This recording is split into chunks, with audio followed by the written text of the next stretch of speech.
We spend so much of our lives online, but have you ever really stopped to think about who's building the world we're all living in? What if the answer was you? Today, we're digging into the blueprint for what it means to architect our own digital citizenship, to go from just being a user to being an actual builder. So let's start with this really fundamental question. Just think about your own life online. Are you kind of just passing through, scrolling and consuming content like a visitor walking through a museum? Or are you an architect, someone who's actively shaping, building, and even improving the spaces you're in? That's really the heart of what we're exploring today. Now, this journey from being a passive visitor to an active architect, it's not random. There's a pretty clear blueprint, and we can break it down into 3 key stages. We're going to start out as the explorer, then we'll level up to become the investigator, and finally, we'll step into that powerful role of the architect. So let's dive into the process. Okay, our journey kicks off right here at stage 1, the digital explorer. You can think of this as just learning the terrain. And the goal here is super simple, but it's absolutely crucial: laying a safe foundation. Because look, before you can go out and build a better digital world for everyone else, you've got to make sure you can navigate it safely and confidently yourself.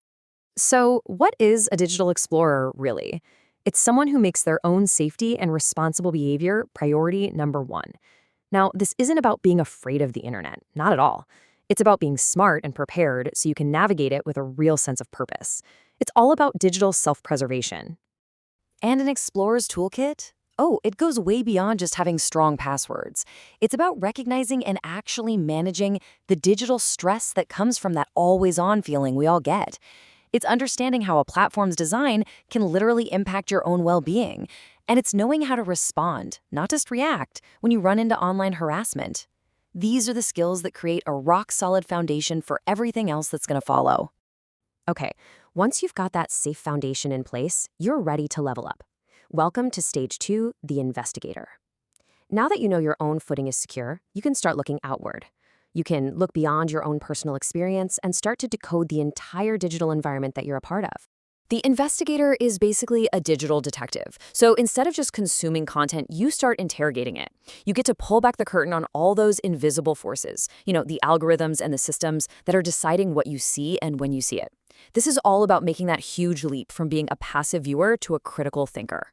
And this requires a very specific set of skills. We're not just talking about spotting obvious fake news. It's about understanding the invisible architecture, like algorithmic influence.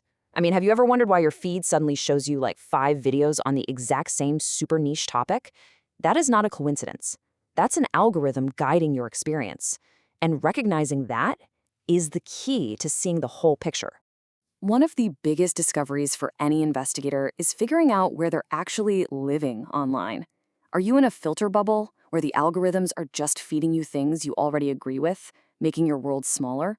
Or are you in an informed community, a space that actively pushes you to see different, verified perspectives? You see the difference? The first one narrows your world. The second one expands it.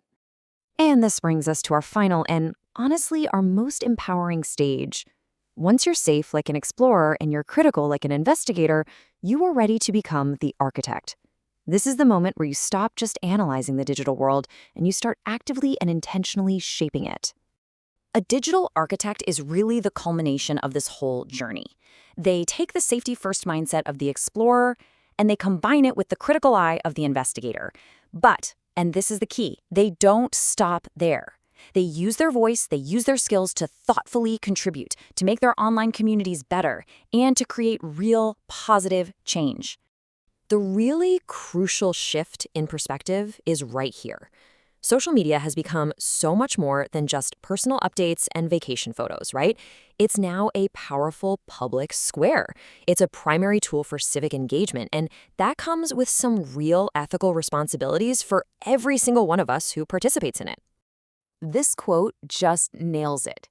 Being an architect means using your platform, it doesn't matter how big or how small it is, to advocate, to inform, and to connect. Your online presence can become a genuine force for good. So what does this actually look like in practice? Well, it starts with advocating for the things you believe in, but you do it with that investigator's sharp eye for accuracy, always checking your information. You use your platform to foster respectful dialogue, to create spaces for actual conversation, not just constant conflict. Each action you take is a conscious choice. It's like a brick you lay in building a better online community. So let's bring it all together. Here it is, the complete blueprint we've just walked through. Your path from being a passive visitor to becoming an active architect of your digital world. It's a really clear, logical progression when you look at it. First, you protect yourself. Then, you understand the environment you're in. And finally, you build a better one. Safety, understanding, and then action. That's the path. And that brings us right back to the final question, the one that really matters. Now that you have the blueprint, the tools are in your hands, the framework is yours to use. So what kind of digital world are you going to build?